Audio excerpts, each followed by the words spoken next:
Hello and welcome. About 2 years ago, in episode 13, I talked about a different perspective on climate change. And with everything that is going on currently, I want to revisit that theme. The end of May, we had that event in Switzerland where a glacier collapsed and basically covered 90% of a village in Switzerland in debris, both rock and ice dammed a river. There are volcanic eruptions, Hawaii, Sicily, um, the wildfires in Canada that are tremendous, and the incredible eruption of Steamboat Geyser in Yellowstone that was totally unusual. So, what the heck is going on? What if A, climate change is not what we are being told? Look at the history of Earth. The Earth has been through a tremendous amount of different climates. I've read that Antarctica was basically a rainforest. We've had major glaciation. We had big warm periods. So climate change in and of itself is something absolutely natural. So, what if the Earth is in another climate change? And not to deny that we are on some level culprits too. We contribute to that climate change. The way we behave and what we do, um, fossil fuels, for instance, that contributes to accelerating the climate change. So we have a responsibility, but let's also look at the fact that it is framed as if you and I and every single person on earth is culpable of creating that climate change. Is that true? Or are the major culprits corporations that extract, that use fossil fuels, that I get it out, where profit is way more important than acting in a way that is more responsible. We as individuals don't have, in common people, don't have that much power. The other question that I have, what if the earth is conscious, is a conscious being, and is rebalancing what is going on for her and what she needs and what she is intending, where she is intending to go. So if we look at that and allow for the earth to be conscious and as a result to make choices that work for her, not because it would work against us and we are being punished by the earth for behaving in a certain way. It's not the way the earth would think if the earth is conscious. Consciousness does not include punishing. That is a definitely human concept. Nowhere in nature do you see a punishing of others. So, what if that the earth is not a helpless victim here, but she is making choices, and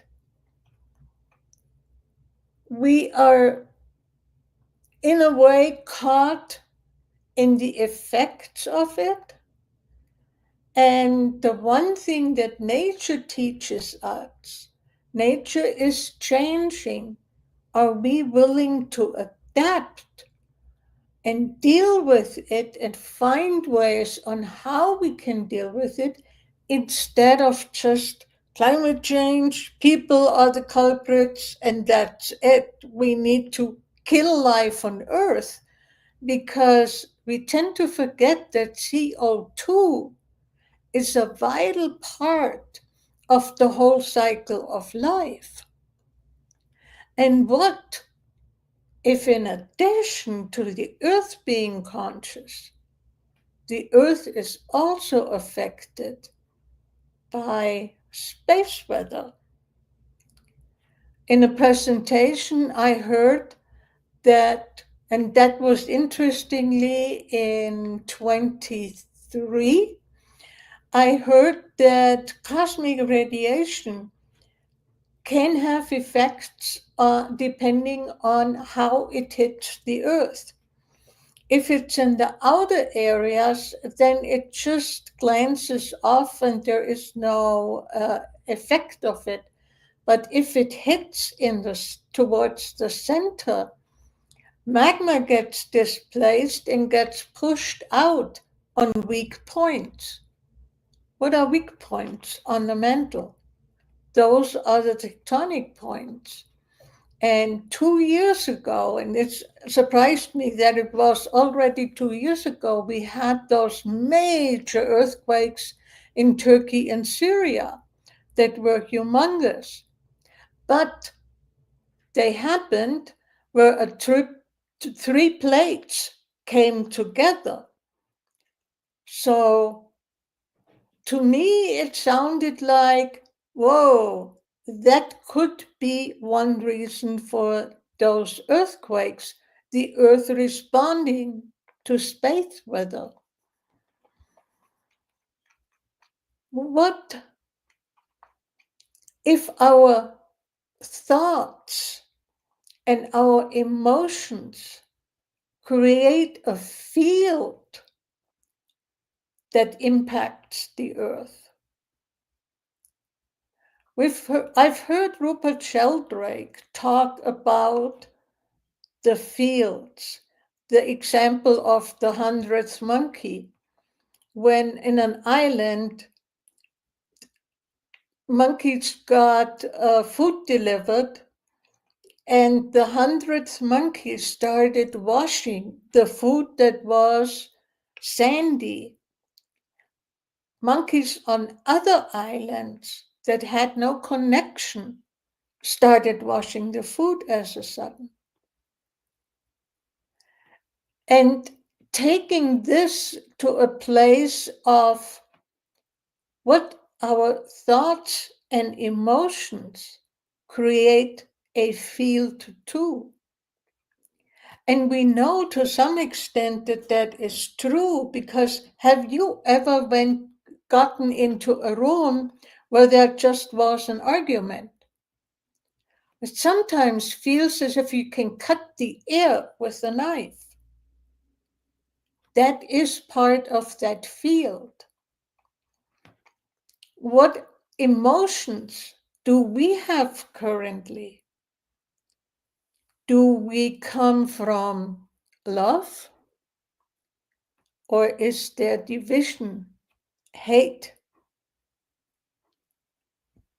anger, fear, Are those emotions in the field right now? What does that create? What if the field of love is a field that strengthens the earth, that supports the earth? But what if fear, for instance, creates a field that not only weakens us as humanity, but also impacts the earth by weakening the field that the earth has available? And in a way, that is what is often seen in indigenous societies, that they are aware of the interrelationship between humans and the earth, humans and nature. Would we be willing to consider our effect on the earth? Would we be willing to consider our choices and what the impact on the earth is, instead of extracting? Would we stop that and rather ask the earth, what do you need from us? Are we willing to start a conversation? Are we willing to start a relationship with the earth? Where is that? Those are different aspects from my perspective that contribute to climate change. In the Younger Dryas, about 12,000 years ago, there was a time after a major ice change. Remember in the Bible, the flood? There was a tremendous change in sea level that could have been translated as the flood and kept in stories. Yeah, there is that exchange, that interchange that is going on. What if we are mindful and ask the earth, what is it that we can contribute? What is it that I can contribute? And also ask the earth is, how can I adapt to what is going on, to what you need to do? Everything is related. That is something that I know for a fact because of experiences that I've had. What if we treat that as a reality and stop being afraid and start caring? I mean, we think that we love the outdoors. That is true. We love going outdoors. We love going hiking. But how often is in the hiking also damage done because, oh, those people are too slow, I'm going to cut them off here by making a new trail?